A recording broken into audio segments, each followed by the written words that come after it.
ओम शांति। आज 22 अगस्त 2024 के साकार मधुर महावाक्य है।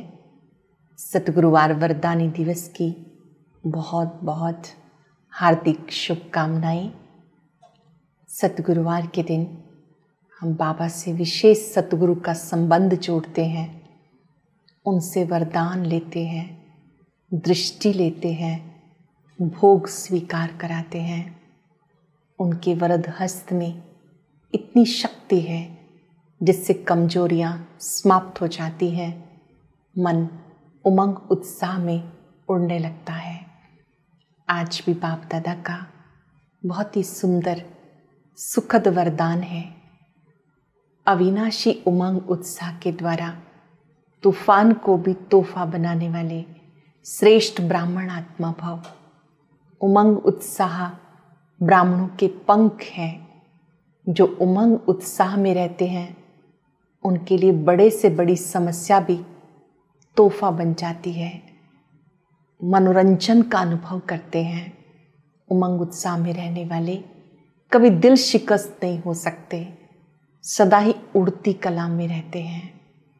याद दिलाया बाबा ने, तुम बच्चों को वापस घर चलना है। मीठे बच्चे, लाडले बच्चे, अब घर चलना है। घर चलने के लिए तैयार हो? बाबा ने पूछा, क्या तैयारी करेंगे? घर चलने के लिए तुम बच्चों को देह से, दुनिया से ममत्व मिटा देना है। बाबा ने याद दिलाया, मैं तुम्हें घर ले जाने के लिए आया हूँ। तुम्हें बेहद खुशी होनी चाहिए। स्वयं निराकार भगवान मुझे पढ़ाते हैं। जिन बच्चों को खुशी रहती है वो दूसरों को भी पैगाम देते रहते हैं। सदा इस खुशी में रहना है। हम भगवान से पढ़ने वाले भाग्यवान आत्माएं हैं। बड़े से बड़ी पोजीशन शिव बाबा की है। उनकी महिमा अनंत है। बाबा कहते, मैं कल्प कल्प आता हूँ तुम्हें मनुष्य से देवता बनाने के लिए। तुम्हें दैवी गुण धारण कर फिर से देवता बनना है। तुम्ही ने ये ऑलराउंड पार्ट बजाया, फिर से देवी देवता बनने के लिए आए हो। ये वैरायटी सब आत्माओं का अपना अपना पार्ट है। तुम आत्माएं एक्टर हो। हर एक के पार्ट को देखते हुए हर्षित रहना है। सुनते हैं बाबा के मधुर बोल। बाबा ने कहा, मीठे बच्चे, तुमने सारे कल्प में ऑलराउंड पार्ट बजाया। सतयुग से कलयुग अंत तक पार्ट बजाया। अब पार्ट पूरा हुआ। घर चलना है, परम धाम में चलना है।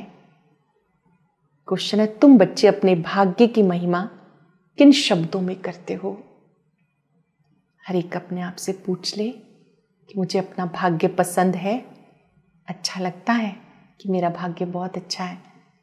किन शब्दों में हम अपने भाग्य की महिमा करते हैं? हम हैं ब्राह्मण चोटी। हमें निराकार भगवान बैठ के पढ़ाते हैं। दुनिया में मनुष्य मनुष्य को पढ़ाते, हमें स्वयं भगवान पढ़ाते हैं। तो कितने भाग्यशाली हुए। हमें स्वयं भगवान पढ़ाते हैं, कितने भाग्यशाली हुए। दूसरा क्वेश्चन है, इस ड्रामा में सबसे बड़ा पोजीशन किसका है? सबसे बड़ा पोजीशन किसका है? निराकार बाप का। वो तुम आत्माओं का बाप है। सब आत्माएं ड्रामा के सूत्र में बंधी हुई हैं। सबसे बड़ा पोजीशन बाप का है। ऊंचे से ऊंचा पोजीशन निराकार बाप का है, सदा शिव का है। ओम शांति। रूहानी बच्चों से रूहानी बाप पूछ रहे हैं, मीठे मीठे बच्चे, अपना घर शांति धाम याद है? भूल तो नहीं गए? अब 84 का चक्र पूरा हुआ। कैसे पूरा हुआ ये भी तुम समझ गए हो। सतयुग से लेकर कलयुग अंत तक ऐसे और कोई नहीं पूछ सकता। मीठे मीठे लाडले बच्चों से बाबा पूछते हैं, अब घर चलना है ना? घर चलकर फिर सुखधाम में आना है। ये सुखधाम तो नहीं है, यह पुरानी दुनिया दुख धाम। वो है शांति धाम, सुख धाम। अब इस दुख से मुक्त होकर जाना है मुक्ति धाम। मुक्ति धाम अथवा शांति धाम जैसे कि सामने खड़े हैं। मुक्ति धाम, शांति धाम जैसे कि सामने खड़े हैं, वो है घर। फिर तुम नए विश्व में आएंगे। चलेंगे 5 सेकंड घर में, मूल वतन के दृश्य को देखें। सब ज्योति बिंदु सितारे चमक रहे हैं। ऊपर महाज्योति है, उनकी किरणों के नीचे हम सब आत्माएं जगमग जगमग चमक रही हैं। देह और दुनिया से दूर इस घर में कितनी शांति है, पवित्रता है। ये है निज धाम, शांति धाम। बाबा ने याद दिलाया, अब तुम उस घर से यहां पर आए हो, फिर नई दुनिया में पवित्रता, सुख, शांति होगी। समझते हैं ना? गाते भी ये हैं, बाप को पुकारते हैं, हे पतित पावन, इस पतित दुनिया से हमें ले चलो, इसमें बहुत दुख है, हमें सुख में ले चलो। स्मृति में आता है ना, स्वर्ग को सब याद करते हैं। शरीर छोड़ा, कहेंगे स्वर्ग पधारा। Left for heavenly abode. किसने लेफ्ट किया? आत्मा ने। शरीर तो नहीं जाता, आत्मा ही जाती है। अब तुम बच्चे शांति धाम, सुख धाम को जानते हो और कोई नहीं जानते। तुम बच्चों की बुद्धि में नॉलेज है कि शांति धाम क्या है, सुख धाम क्या है। तुम सुख धाम में थे, फिर दुख धाम में आ गए। सेकंड, मिनट, घंटे, दिन, वर्ष बीत गए। अब 5-4 वर्ष में बाकी कुछ दिन रहते हैं। बाबा बच्चों को स्मृति दिलाते, बहुत सहज बात है, मूंझने की दरकार नहीं। आत्मा 84 जन्म कैसे लेती है किसी को पता नहीं। लाखों वर्ष की बात तो किसी को भी याद रहना मुश्किल है। यह है ही 5-4 वर्ष की बात। व्यापारी लोग स्वास्तिका चोपड़े पर निकालते हैं, उसको गणेश कह देते हैं। गणेश को हाथी की सूंड दिखाते हैं। मनुष्य कितना पैसा खर्च करते हैं। बाबा ने हमें याद दिलाया, स्वास्तिका का अर्थ क्या है? जो शुभ है। चारों युगों में हम आत्माओं ने चक्र लगाया। गणेश जी को दिखाते हैं सूंड वाला। ये निशानी है विद्यापति की, कि जो नॉलेजफुल है, जो समझदार है, उनको इस तरह से लंबी सूंड दिखाते हैं। बाबा कहते, अब मैं तुम्हें इसका अर्थ समझाता हूँ। दिन प्रतिदिन तुम आत्माओं की बैटरी कमजोर होती जाती है। जब आप सतयुग में थे तो वहाँ अथाह धन था, राज्य था। ये सब कहाँ से प्राप्त किया? राजयोग से सीखे। इसमें लड़ाई आदि की बात नहीं। इसे कहते ज्ञान के अस्त्र शस्त्र, और कोई स्थूल बात नहीं। ये ज्ञान के अस्त्र शस्त्र हैं, ज्ञान की बातें हैं, जिन्हें याद करके हम माया को जीतते हैं। मन में कमज़ोर विचार आया, बहुत डर लग रहा है, मन के अंदर कमज़ोर विचार आया, मैं नहीं कर सकता।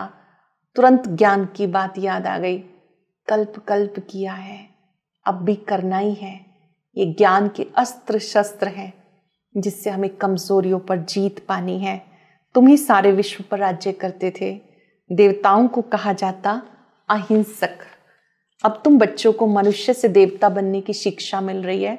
जानते हो, हम हर 5 वर्ष के बाद बेहद बाप से बेहद का वर्षा लेते हैं। ये आत्मा की बात है, स्थूल लड़ाई आदि की कोई बात नहीं।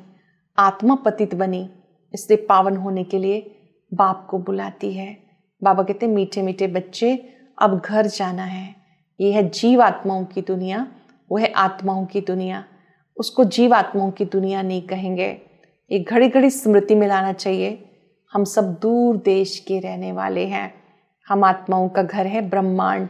ये बुद्धि में याद रहे, हम वहाँ रहते हैं, इस आकाश तत्व से पार, जहाँ सूर्य चांद भी नहीं होते। हम वहाँ के रहने वाले, यहाँ पार्ट बचाने आए हैं। 84 का पार्ट बचाते हैं।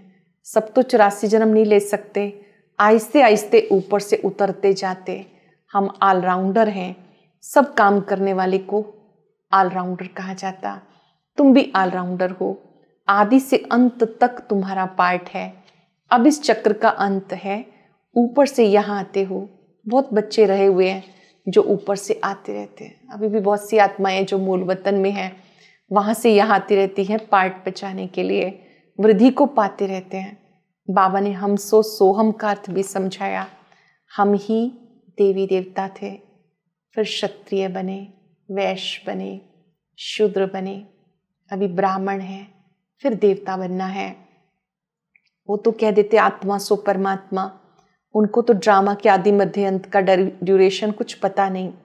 तुम्हें बाबा ने समझाया, इस शरीर में तुम अब ब्राह्मण हो, प्रजापिता ब्रह्मा द्वारा शिव बाबा ने तुम्हें एडॉप्ट किया है, पढ़ाते हैं, ये याद रहना चाहिए। हमें स्वयं भगवान ने एडॉप्ट किया, हर रोज़ हमें पढ़ाते हैं, बाबा हमें पढ़ाते हैं, वो ऊंचते ऊंच भगवान हैं। सब आत्मा इस ड्रामा के धागे में पिरोई हुई हैं। जानते हो, शुरू में देवता थे, फिर क्षत्रिय वैश्य शूद्र बने। ये नॉलेज तुम्हारे लिए बहुत वैल्यूएबल है। इस समय तुम बच्चों को नॉलेज मिली है, तुम बच्चे ही पार्ट बचाते बचाते अब नीचे आ गए। विराट रूप दिखाते हैं ना, तुम्हारी बुद्धि में ज्ञान है, कैसे नीचे उतरे, फिर ब्राह्मण कुल में आए, फिर डीटी डायनेस्टी में आए।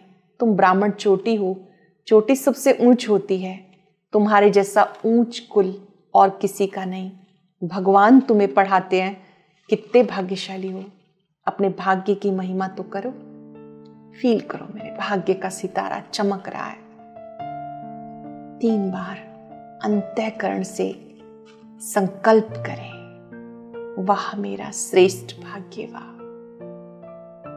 वाह मेरा श्रेष्ठ भाग्य, वाह मेरा श्रेष्ठ भाग्य।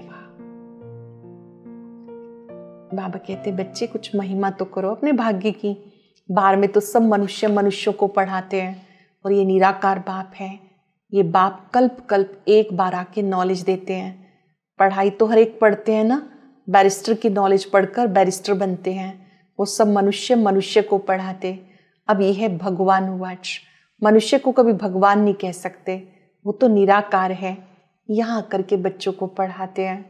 पढ़ाई ना सूक्ष्म वतन में ना मूल वतन में पढ़नी होती, पढ़ाई होती है यहाँ, मूंझने की बात नहीं।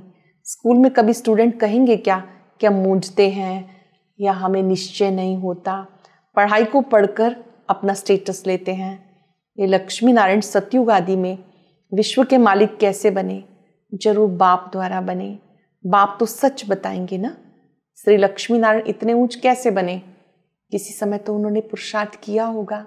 संगम पर उन्होंने ब्रह्मा सरस्वती के रूप में पुरुषार्थ किया, तप किया, तन मन धन स्वाहा किया, तब भविष्य में इतने ऊंच बने। बाबा ने कहा ये कैसे इतने ऊंच बने? बाप ही तुम्हें ये बातें समझाते हैं। बाप के सिवाय कोई बता नहीं सकता। रूहानी घर का रास्ता बताते हैं। वह तुम आत्माओं का रूहानी घर। रूह जन्म लेकर पार्ट बजाती है। ये बातें और कोई नहीं जानते। ऋषि मुनि आदि कोई भी ना रचता न रचना को जानते हैं। लाखों वर्ष कह देते हैं। बाबा कहते, बाप को कहते नॉलेजफुल, ब्लिसफुल।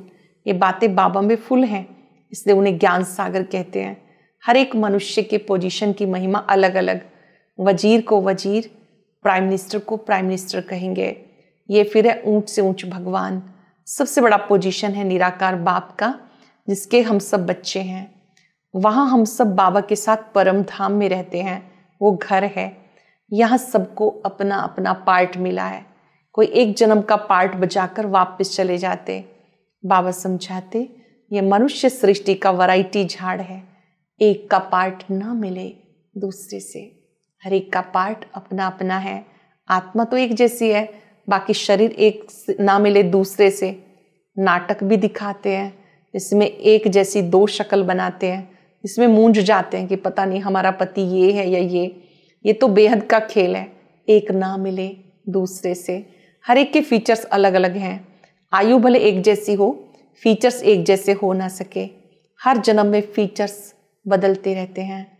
ये कितना बड़ा बेहद का नाटक है, इसको जानना चाहिए। सारे सृष्टि के आदि मध्यंत का ज्ञान तुम्हारी बुद्धि में है। हर एक का ड्रामा में जो पार्ट है वही 5-4 वर्ष के बाद होगा।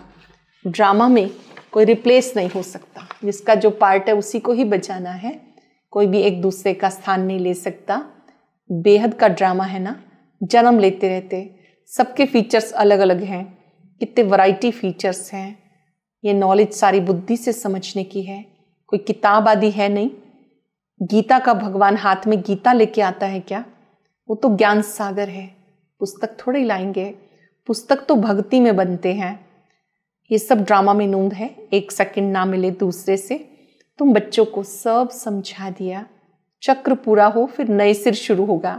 तुम पढ़ रहे हो, बाबा को भी जानते हो, हम सब बाबा को जानते हैं। बाबा हम परम पिता को कहते हैं, निराकार को कहते हैं, सर्वशक्तिवान को कहते हैं। वही ज्ञान सागर, सुख सागर है। मूल वतन से यहाँ आते हैं पाठ बचाने। स्टेज कितनी बड़ी है, इसका कोई माप नहीं हो सकता, कोई भी पहुंच नहीं सकते। सागर और आकाश का कोई अंत नहीं पा सकते, इसलिए बेअंत गाया जाता। आगे इतनी कोशिश नहीं करते थे, अभी कोशिश करते हैं। साइंस भी अभी है, फिर कब शुरू होगी? जब उनका पार्ट होगा। तो इतनी सब बातें शास्त्रों में नहीं है। सुनाने वाले के बदले सुनने वाले का नाम आ गया। बाबा कहते हैं मैं कल्प में एक बार आता हूँ, तुम्हें अमर कथा सुनाता हूँ। बाबा की मुरली सच्ची सच्ची अमर कथा है जो हम सुनते हैं।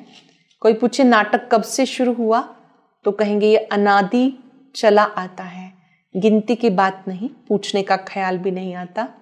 शास्त्रों में सब है भक्ति की कहानियां जो पढ़ते रहते हैं। उन सब में भी मोरल इंपॉर्टेंट होता है। कोई भी कहानी होती है तो उसका सार इंपॉर्टेंट होता है। बाबा आकर के सब वेदों शास्त्रों का सार समझाते हैं। बाबा कहते तुम बच्चे ही विश्व में शांति स्थापन करने के निमित्त हो। बाबा के साथ तुम बच्चे शांति स्थापन करते हो, तो तुम उन्हें क्या प्राइज देंगे? शिव बाबा को क्या प्राइज देंगे? वो तो और ही तुम्हें प्राइज देते हैं, लेते नहीं। समझने की बातें हैं। कल की बात है जबकि इनका राज्य था, अब रहने की जगह नहीं, वहां 2-3 मंजिल बनाने की आवश्यकता नहीं। सत्युग की दुनिया में ऐसे 2-3 मंजिल बनाने की आवश्यकता नहीं, लकड़े आदि की दरकार नहीं। वहां सोने चांदी के मकान होते हैं। साइंस के जोर से झट से मकान बन जाते। यहाँ तो साइंस से सुख भी है और दुख भी है। इसमें सारी दुनिया खलास हो जाएगी। इसे कहते फॉल ऑफ पाम्पिया। माया का कितना पॉम्प है। साहूकारों के लिए तो जैसे यही स्वर्ग है, इसलिए वो तुम्हारी बात सुनते भी नहीं। आगे तुम ये भी नहीं जानते थे, यहाँ बाबा डायरेक्ट तुम्हें पढ़ाते हैं। बाहर में तो फिर भी बच्चे पढ़ाते हैं, मित्र संबंधी भी याद आते रहते। यहाँ तो बाबा समझाते हैं। दिन प्रतिदिन तुम याद की यात्रा में पक्के होते जाएंगे। दिन प्रतिदिन आप बाबा को याद करेंगे, याद में पक्के होते जाएंगे। फिर तुम्हें कुछ भी याद नहीं आएगा, सिर्फ घर और राजधानी याद आएगी। फिर ये नौकरी आदि याद नहीं आएगी। मरेंगे ऐसे जैसे कि बैठे बैठे हार्ट फेल हो जाते हैं। दुख की कोई बात नहीं, हॉस्पिटल आदि तो कुछ नहीं होंगे। बाबा को जान लिया, स्वर्ग के मालिक बन गए। तुम्हारा तो हक है, सबका नहीं, क्योंकि स्वर्ग में सब तो नहीं आएंगे ना। ज्ञान योग सीखेंगे, संस्कारों को बदलेंगे, वही तो स्वर्ग में आएंगे। अच्छा, मीठे मीठे सिक्के लदे बच्चों प्रति माता पिता बाप दादा का याद प्यार गुड मॉर्निंग। रूहानी बाप की रूहानी बच्चों को नमस्ते। रूहानी बच्चों की रूहानी बाप दादा को याद प्यार नमस्ते गुड मॉर्निंग। शुक्रिया बाबा, शुक्रिया। धारणा के लिए सार। पहले पॉइंट है रूहानी पंडा बन, सबको रूहानी घर का रास्ता बताना है। ज्ञान योग के अस्त्र शस्त्र से सारे विश्व पर राज्य करना है। डबल अहिंसक बनना है। 84 जन्मों का ऑलराउंड पार्ट बजाने वालों को अभी ऑलराउंड पार्टधारी बनना है। सब काम करने हैं, ऑलराउंडर बनना है। सब प्रकार की सेवाएं करनी है, स्थूल भी सूक्ष्म भी, हर प्रकार का सेवाधारी बनना है। बेहद के वैरायटी ड्रामा में हर एक्टर का पार्ट देखते हुए हर्षित रहना है। हर एक का पार्ट देखते हुए हर्षित रहना है। बहुत ही सुंदर वरदान। अविनाशी उमंग उत्साह द्वारा तूफान को तोहफा बनाने वाले श्रेष्ठ ब्राह्मण आत्मा भव। अविनाशी उमंग उत्साह द्वारा तूफान को तोहफा बनाने वाले श्रेष्ठ ब्राह्मण आत्मा भव। उमंग उत्साह ब्राह्मणों की उड़ती कला के पंख हैं। इन्हीं पंखों से सदा उड़ते रहो। ये उमंग उत्साह आप ब्राह्मणों के लिए बड़े से बड़ी शक्ति है। नीरस जीवन नहीं, उमंग उत्साह का रस सदा है। उमंग उत्साह मुश्किल को भी सहज कर देता है। कभी दिल शिकस्त नहीं हो सकते। उमंग उत्साह वाले कभी दिल शिकस्त नहीं हो सकते। उत्साह तूफान को तोहफा बना देता है। उत्साह किसी भी परीक्षा समस्या को मनोरंजन अनुभव कराता है। ऐसे अविनाशी उत्साह में रहने वाले श्रेष्ठ ब्राह्मण हैं। जो अविनाशी उमंग उत्साह में रहते हैं वो श्रेष्ठ ब्राह्मण हैं। स्लोगन है, शांति की वास धूप जगा के रखो तो अशांति की बास समाप्त हो जाएगी। शांति की वास धूप जगा के रखो, अशांति की बास समाप्त हो जाएगी। आज हम सब चलते फिरते बाबा का वरद हस्त अपने सिर पर अनुभव करेंगे और याद करेंगे, मैं उमंग उत्साह से भरपूर ब्राह्मण आत्मा हूं। कुछ पल के लिए अपने इस उमंग उत्साह को और अधिक बढ़ाने के लिए एकाग्र हो जाएं। बहुत सुंदर दृश्य देखेंगे। परम सतगुरु का वरदानी हाथ मेरे सिर पर है। उस हाथ से बहुत शक्तियां निकल रही हैं। ये दुआओं भरा हाथ है, शक्तियों भरा हाथ है। वाह मेरा श्रेष्ठ भाग्यवाह, स्वयं भगवान मुझे पढ़ाते हैं, मुझे गाइडेंस देते हैं, साथ देते हैं, प्यार देते हैं। मैं उमंग उत्साह से भरपूर आत्मा हूं।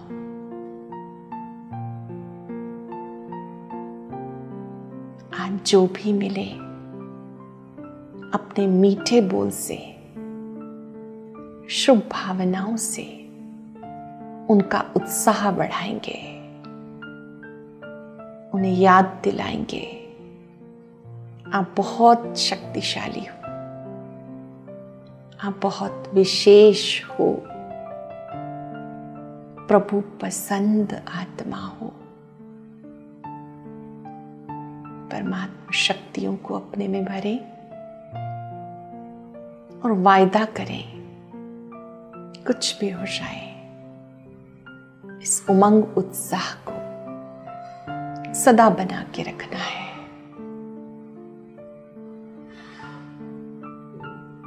अपने भाग्य का स्मरण करते सदा खुश रहना है। ओम